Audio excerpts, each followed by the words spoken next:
Hey everyone, Mortgage Nerd here. So let's talk about the housing bubble and foreclosures. Well, guess what? Foreclosures are at an all-time low. We've never had so few foreclosures in this country.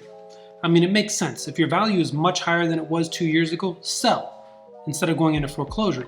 Everyone in 2020 was saying, oh, with all these forbearances, we're gonna have so many foreclosures. And I was saying we are not gonna have foreclosures.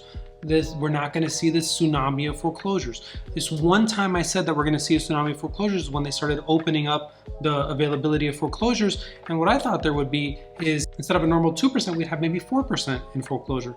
But let's see what really happened. So percentage of distressed properties for sale. So you can see 2012, 35%. That's distress is foreclosures and short sales. Right before the pandemic, we were in this range. And then right when the pandemic started at 4%, then they dropped off. Guess what? We've never come back up. We don't have foreclosures.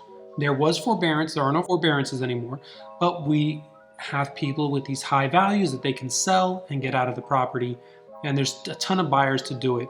There's no bubble. And here's another reason why, because of credit availability. It's much more strict now than it has been in a long time as far as getting mortgages. So this chart right here shows you the availability of credit, how much stricter it got when the pandemic hit. The lenders were afraid. They were afraid of another 2008, so they made it stricter. Look, lending standards still under control.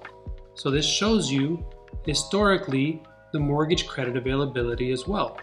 The huge peak in the housing bubble, mortgage credit availability rate was 868. Then it dropped to 100, and we've never gone over 200.